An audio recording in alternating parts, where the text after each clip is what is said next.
আপনার কাছে একটা প্রশ্ন ছিল রোনালদো এবং মেসিকে নিয়ে। আপনি তো জানেন যে এই জেনারেশনের ছেলে মেয়েরা রোনালদো, মেসি, নেইমার এদের ফ্যান। আমি নিজেও রোনালদোকে পছন্দ করি, কারণ সে প্যালেস্টাইনের পক্ষে সবসময় কথা বলে।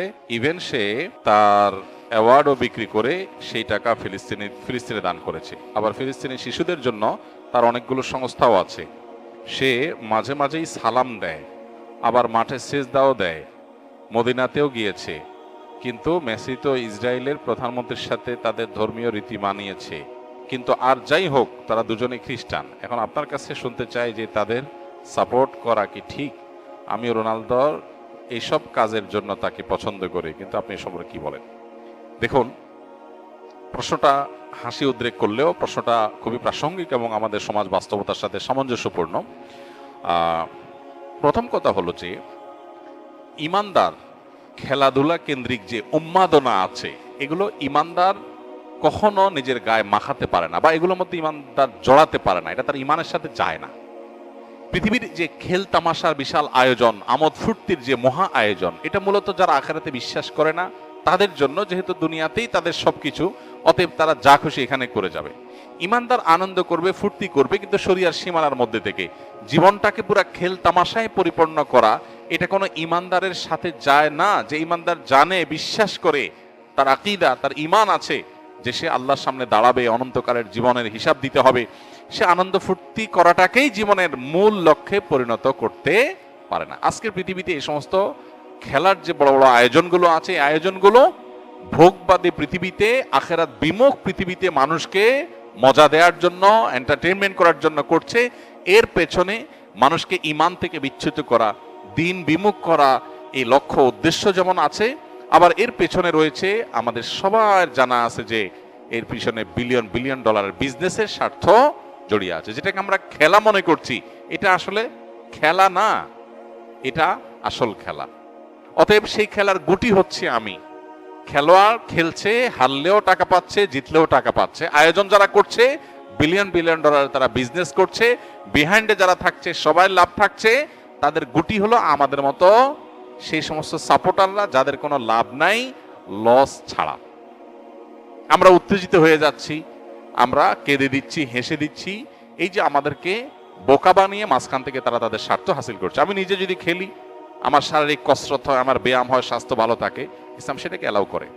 কিন্তু এই জাতীয় অহেতুক কাজে জড়ানোটাকে ইসলাম এলাও করে না। নবী সাল্লাল্লাহু আলাইহি ওয়াসাল্লাম বলেছেন, মিন হুসনি ইসলামিল মারই তারকুহু মা লা ইয়ানি। একজন মুসলমানের ইসলামটা সুন্দর হয়, আল্লাহর কাছে গ্রহণযোগ্য হয়, অ্যাকসেপ্টেবল হয়, কোয়ালিটিফুল ইসলাম হয় তখন যখন সে অহেতুক অনর্থক কাজ থেকে বেঁচে থাকে।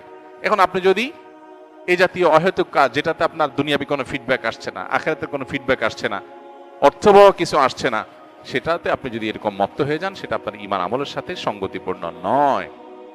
এই জন্য এটা থেকে আমাদের বিরত থাকতে হবে। এটা হলো মূল কথা। এবার আসা যাক, খেলোয়াড়দের, কোন খেলোয়াড় ইসলাম, মুসলমান, মুসলমানদের স্বার্থ, মাজলুমদের স্বার্থ তার মাধ্যমে রক্ষা হয়, সেই কারণে মুসলিম মাত্রেই তার প্রতি সিম্পেথি চলে আসবে।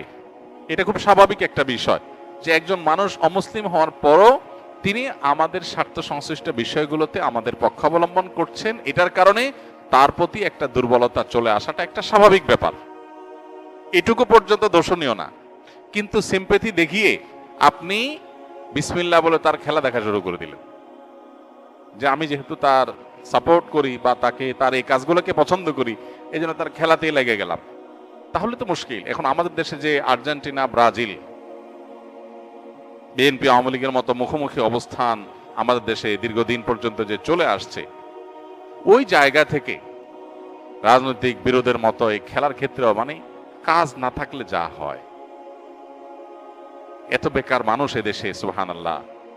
অবশ্য গোটা পৃথিবীতে উন্নত দেশগুলোতেও এই উন্মাদনা ওরা ছড়া যেতে পারছে। মানুষকে বোকা বানিয়ে তারা তাদের স্বার্থগুলো হাসিল করছে, এজেন্ডাগুলো বাস্তবায়ন করছে, মানুষ মোরাল দিকটাকে ধ্বংস করে দিচ্ছে। যাই হোক, তো এই যে ব্রাজিল আর্জেন্টিনার মত পার্থক্য, আপনি হয়তো কোন একটা দেশের সাপোর্ট করেন, ব্রাজিলের সাপোর্ট করেন বা আর্জেন্টিনার সাপোর্ট করেন, তো যেই দলে সাপোর্ট করেন ওই দলের একটা মুসলমান খেলোয়াড় খুঁজে বাইর করছেন, অথবা একটু মুসলমানদের পক্ষে, ফিলিস্তিনের পক্ষে সাপোর্ট দিয়ে খুঁজে বাইর করে এবার এটা দিয়ে দলিল দিচ্ছেন, দেখো আমি এই জন্য এই দলের সাপোর্ট করি।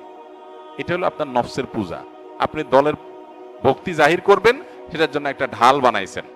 ইন্নামাল আমালু বিন্নিয়াত। আল্লাহ জানেন আপনি কেন এই ধান্দা করেছেন। এই জন্য এসব কিছুর ঊর্ধ্বে উঠে কোন একজন খেলোয়াড় তিনি ফিলিস্তিনিদের পক্ষে, মাজলুমদের পক্ষে, শিশুদের পক্ষে তিনি অবস্থান নিয়েছেন, জালেমদের বিরুদ্ধে অবস্থান নিয়েছেন, সেটাকে আমরা অ্যাপ্রিসিয়েট 100 বার করব এবং সেটার কারণে তার প্রতি আমাদের দুর্বলতা অবশ্যই আসবে।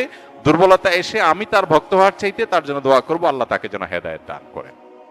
এটা হলো একজন ইমানদারের স্টেপ, একজন ইমানদারের প্রকৃত অর্থে পদক্ষেপ।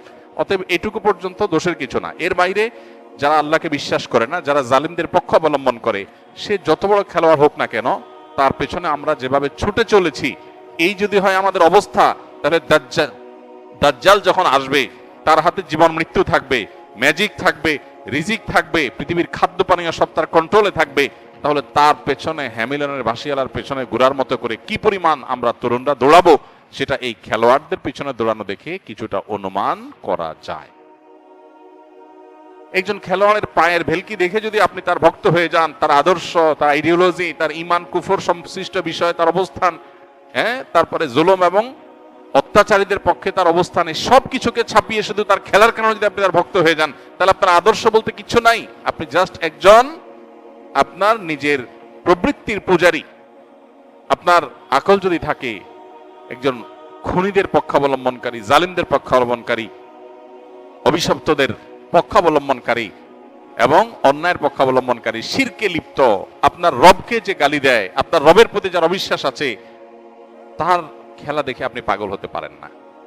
একজন লোক অনেক ভালো খেলোয়াড়, অনেক চমৎকার খেলে, অনেক ম্যাজিক্যাল আপনার তার স্টেপ পদক্ষেপ আছে, অনেক তার ভালো পারফরমেন্স আছে। এই লোকটা আপনার মাকে যদি কটু কথা বলে এবং বলে যে আপনার জন্মের ঠিক নাই, আপনার বাবা এই লোক না, আপনার মার চরিত্র খারাপ, অন্য কারোর কাছ থেকে এই সন্তান তিনি জন্ম দিয়ে এনেছেন, এই কথা যদি আপনার মা সম্পর্কে কেউ বলে, আপনার মায়ের ব্যাপারে যদি কারোর বিশ্বাস থাকে এরকম আপত্তিকর, সে যত বড় খেলোয়াড় হোক, আপনি যদি কুলাঙ্গার সন্তান না হয়ে থাকেন, তাহলে আপনি তার ভক্ত হতে পারেন না।